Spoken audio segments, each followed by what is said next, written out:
Welcome, everybody, to Midday Magazine for this Thursday, February 6th, 2025. Have your host, James J. Maloff, here. At 4:30 today, we're going to welcome in our friend from UW Extension, Matt Lipper. We're going to talk agriculture with Matt in just a little bit. Right now, we have in the studio with us some of our favorite people. We have the Wood County Health Department. First, we have Christy Egge with us. She is the Supervisor of Strategic Initiatives. Christy, always good to see you. Thanks for being here. Absolutely. Thanks for having me. And Alyssa Gallen? Yes, that's correct. Gallen. I got it right. Pam, write that down. I got a last name right. Alyssa is the community health worker over there. Alyssa, good to have you with us. Thanks for being here. Thanks, you too. Want to say right away to you all and to our audience, we love our Wood County Health Department. Greatly appreciate everything you all do for our community, keeping us healthy and safe and informed. Greatly appreciate that. Want to get into a topic today that is certainly noteworthy and really has been for a long time, Christy. And we're going to talk a bit about tobacco and vaping here in Wood County. Yeah, absolutely. And it isn't, like you said, it isn't a new topic. It's something that we've been dealing with in our communities and communities across the nation for years. And we know more and more about the true health risks associated with nicotine and tobacco use. And there's a lot yet that we need to learn and understand about the risks of vaping, which we're continuing to see a rise in the use of. There's few things that really jar me anymore. At this age and the things I've seen and stuff, it takes a little bit to rattle me. I will say that the rise of vaping and a lot of that has really does that to me a little. In part because of that latter part you said there, Christy, about the unknown. With nicotine, I'm not taking that lightly by any means or anything, but I've seen a lot of the work we've done on that topic. When we were kids, you walk into the gas station and there's 19,000 different brands of cigarettes and everything, and that has been narrowed down to like 5. Menthol cigarettes and stuff, things like that being off the market, where we've seen a really good, some great progress made in that regard. And then there's the other side of it with vaping, where it feels like all of that good work just went right into vaping. And the danger there, again, of the unknown, where nicotine, there is still certainly good science being done to find out more and more of the impact of that. But we have a pretty good idea of the impact of that. It's bad for you. Turns out those doctors in the 1940s and 50s might have been wrong. Those 9 out of 5. The one guy might have been right the whole time. And with that topic, with this topic, I think one of the things that happens often is there is so much information. So what I appreciate today is with having both of you here and those brains of yours, and also being able to kind of break this down with people. So if you don't mind, could we start with local health concerns? Absolutely. So, like I said, tobacco use and vaping are significant health issues in Wood County and here in Wisconsin Rapids, and they impact individuals' health and well-being and also healthcare costs. So we know that ultimately there's a ripple effect, right? Health behaviors oftentimes equate to, poor health outcomes, which equate to people needing to seek health care. And we know that vaping has become increasingly popular, especially among young people. So that's, I think, in our world, prevention is really important, and prevention is across the lifespan. But when we see young people more and more vaping, and because of the flavored products that are marketed and that are included in vape products, it really, when we don't know the health risks, it's very troublesome, and we know they're being studied. But there's a lot of the playbook of the tobacco industry that the vaping industry is currently using, which, again, from a public health perspective, has us quite concerned. And we care about prevention because we believe that preventing the initiation of tobacco and vaping products helps protect future generations from those long-term health consequences and long-term health impacts. And, unfortunately, the products they have addictive properties, and the chemicals in them. So the chemicals in these products are addictive. And so if someone tries them or uses them a couple of times, essentially you start to, and especially depending upon people's different makeup in their bodies, you end up having a chemical substance addiction within your body, and it's just really unfortunate, especially for our children. Well said, and great, very well noted. One of the things that I think you touched on there is the marketing part of this and the addiction part of this, that these companies are very aware of, know what they're doing. They're very good at their job, yes, and doing that. It's everybody out there understands Business 101. They do this to make a bigger profit. I'm curious, Christy, how much money does the Wood County Health Department get for every person that quits smoking? Oh wait, nothing, right? Like Zero. There's no profit gain. You guys have no advantage for this. You are strictly coming out with this information to help people. And this is another part of the issue with this and other things in life and stuff. Oftentimes, is it's not enough anymore that we just get information, but people immediately have this follow-up question: well, who's in their pocket or who's getting an advantage here? There is none. They just care about people's health. They're just looking to help people here. There is no side story or anything like that. And that is I feel like that should be common knowledge, but it is something that I think is noteworthy when we're talking about this, when we're talking about a health department and a conglomerate and businesses and the differences there. What about the health impact in Wisconsin of this, Christy? Yes, we do have some great data from a state level. Harder to drill that down, but we know that there's nearly 8,000 deaths annually in Wisconsin that are attributed to smoking-related diseases. Smoking and using tobacco products impacts heart disease. It impacts a lot of cancers and diabetes. I mean, the list goes on and on and on, almost every chronic condition you can imagine. And we know that these illnesses cost the state over $4 billion in healthcare. You know, if someone is paying for something down the road, whether that be your insurance company or the cost of medications that you're taking, like you said, we're not benefiting from this at all at the local level in the sense of getting people to stop. But we also understand the burden on healthcare and the cost that for individuals to receive healthcare. There is a cost with everything, right? So choices that we make. We have seen incredible strides in reducing smoking rates. When you look back, 50 years ago and what we know today, it's really notable. But we know that there's more work to be done because even if we have 10% of the county smoking, that's still 10% that we would hope would not, based on what we know about the health outcomes. When it comes to the awareness part of this, that part helps with bringing these things up and talking about these topics. One of the things that you brought up, though, the $4 billion in healthcare costs. I do this especially with a lot of our nonprofits, and we're talking about different subjects. I like to certainly speak to people's hearts and souls and hope that they're hearing us there. But oftentimes, if they don't hear us on that, they'll hear us when we're talking about their wallet. They'll hear us when we're talking about that. And one of the bigger topics in all of our lives, our whole lives, has been healthcare and the cost of it and the lack of it for certain people, individuals in our communities. I'm not saying that this changes that. We get rid of this. Hey, there's $4 billion that's going to go. I'm not that naive, but I do know that some of that money would certainly impact and make things better in our rural areas in so many of our communities where we really do need these funds to be going towards just keeping people healthier and so many other levels. One other part of this too, and I'll bring this up in two parts. In one, I am extremely familiar with addiction. I've been very honest on the airwaves with my family. My father struggles with it. I smoked for a long time too. Well, not a long time, but I smoked for a while too, and stopped smoking as well.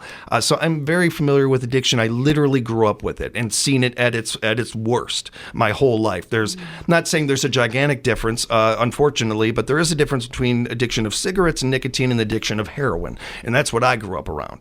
I've seen this at its worst. So much of that can be helped and worked with support and with understanding. And I'm not telling everybody that you need to use kid gloves with this topic necessarily, but you know your audience and you know your people. And the one thing that we do know that doesn't get a lot of people to come around on this subject or what have you is shaming and kind of talking down to people in that. I think that our society has done some great work with knocking out cigarettes and the availability and so much of this, working with the youth on it and everything.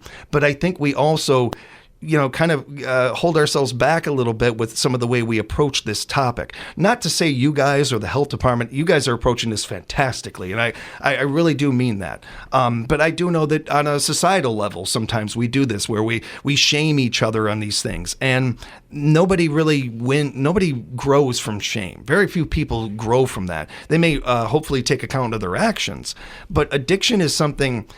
Christy talked on this right away. They are literally putting chemicals in here that they know are going to change the map of your brain. we have no problem seeing somebody with a cast and being like, oh, what happened to you? Oh, let me sign that. When the cast is in the brain, we just kind of like, well, that's on them. They don't have enough willpower. This isn't about willpower. This isn't about those things. It took forever for me to learn that because I just felt, well, if my father could beat heroin, I could beat nicotine. Come on, I'm built of the same stuff he is. I could do this. No, spoiler alert, didn't go well. It took me a lot longer. It took me a while to be able to do that because I just didn't realize that this is... I'm not saying that there isn't accountability. There needs to be accountability, but there also needs to be your own personal accountability of, oh, this is out of my hands. This is a chemical thing in my brain that I need help fixing and making right. So I want to talk a little bit about a nicotine addiction with you, Christy, and kind of about this topic and covering some of the what. Hopefully, I didn't take all your talking points, but I do think that it's a noteworthy subject.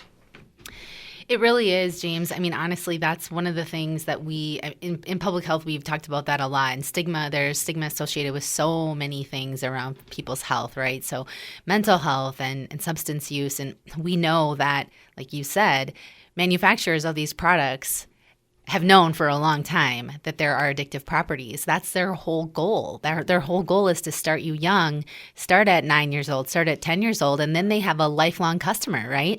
And unfortunately, as a society, and I do think, like you said, we've made a lot of strides of improvement in this as well, but, putting the onus back on the person itself and not looking at the whole picture about what it truly means to have a substance.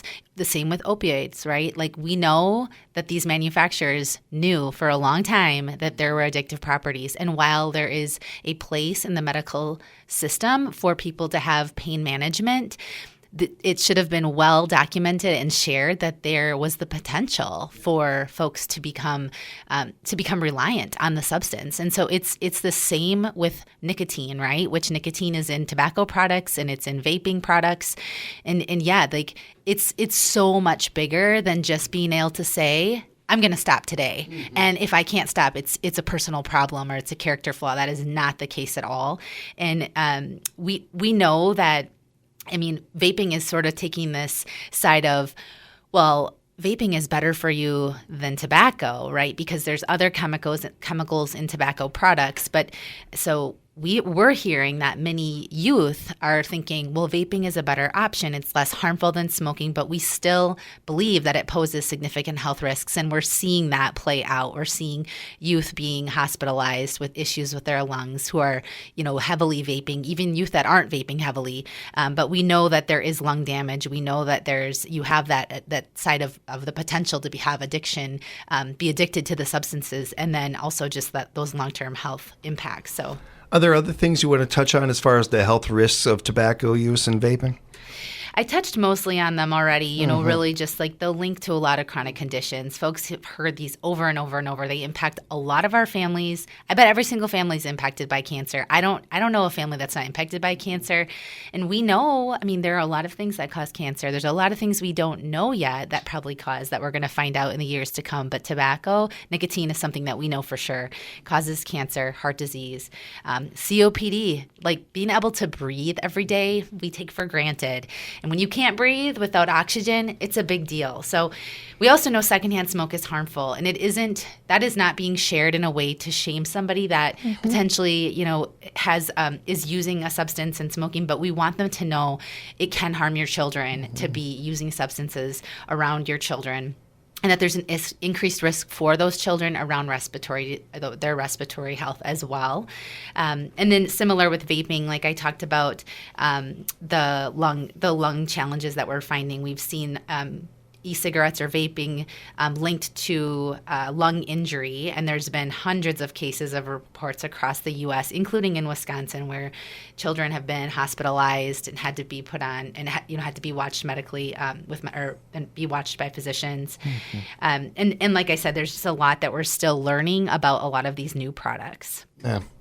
Christy, thank you so much. Great information, great stuff as always. Elise, I wanted to talk with you a little bit, and I really want to note this as well. If we stopped our interview right there, this has been a great interview, and I really do appreciate things. The thing that I just commend so much about our health department, our local Wood County Health Department, is that's not enough for you guys. You also want to give people the other side of this and the idea of how to prevent these things, how support systems, some of that, which is so key to this topic, and I really do appreciate that. And Elise, you have some great information for us about some local initiatives that are going on. What do you have for us?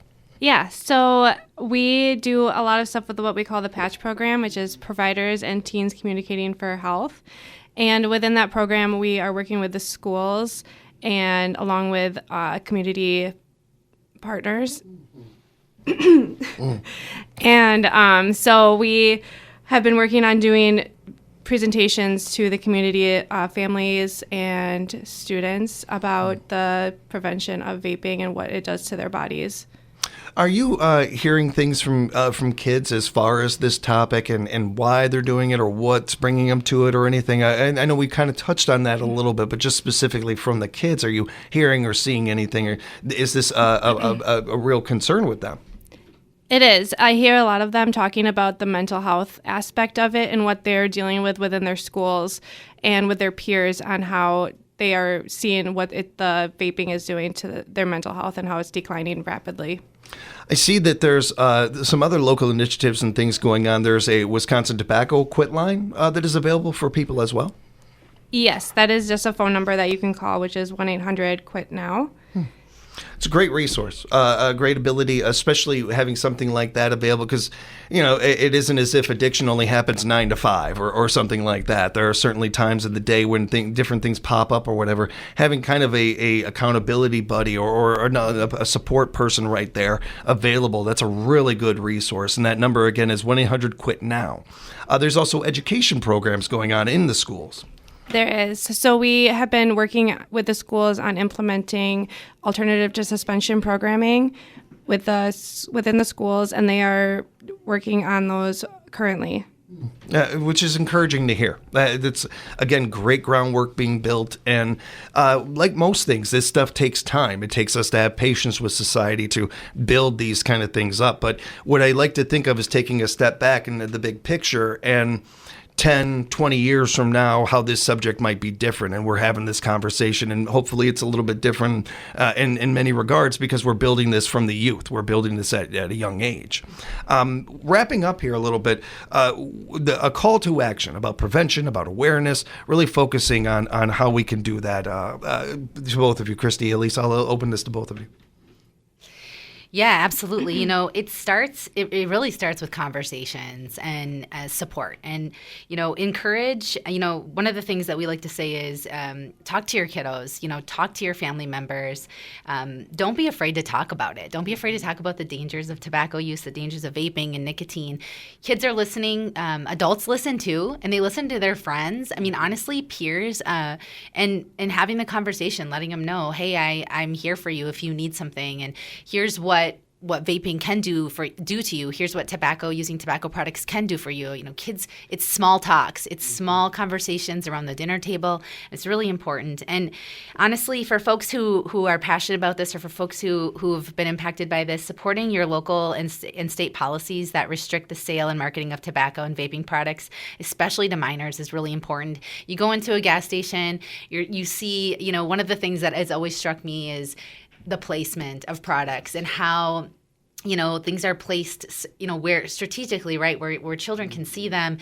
They're bright, they're colorful, they look like candy, or they look, you know, speak up. I mean, say something. You know, you have a voice in your local community and you can say something like, this is bothering me because it is being marketed to my children.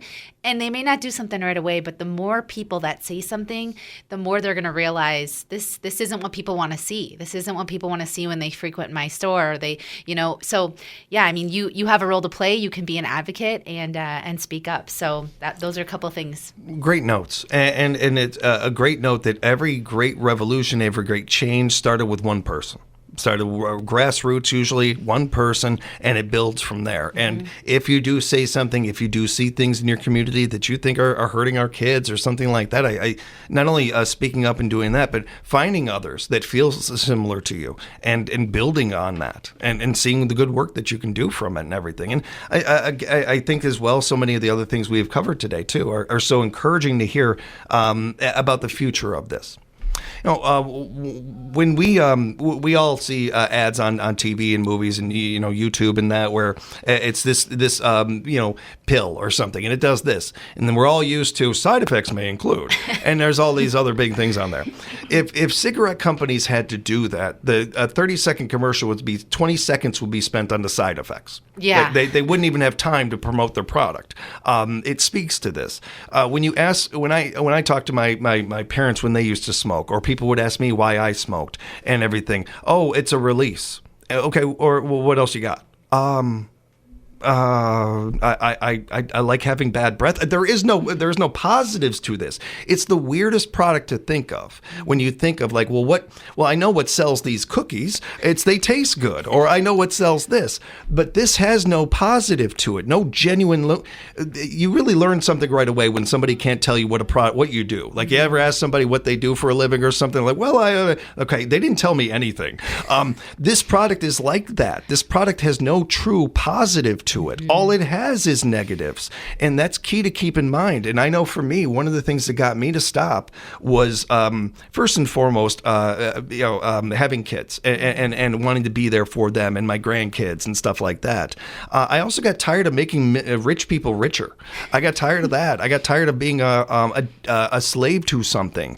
There's so many factors that it can be for other people out there, and maybe some of that.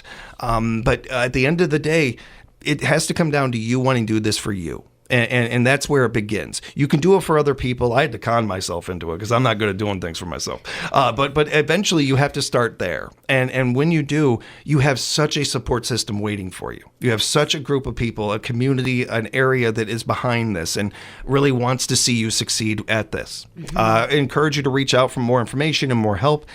Christy, if people want to do that and want to follow up on some of this, how can they reach you? Yeah, they can get in touch with us. They can call our health department, 715-421-8911. And our phone lines can get you connected with folks. If you have questions, want more information about smoking cessation or more information about the data we shared today. But we also have information on our website. So on the Wood County Health Department website, if you Google that, it comes up right away. We also have great information on Healthy People Wood County. And we have our patch program linked on those sites as well. Yeah, and at least they can find that same information there as well, right? Yes, that's Excellent. correct. Both of you, thank you so much for the time. Please say hi to the staff for us. You guys take care, be safe out there, and we'll talk again real soon. Thank you. Thank you.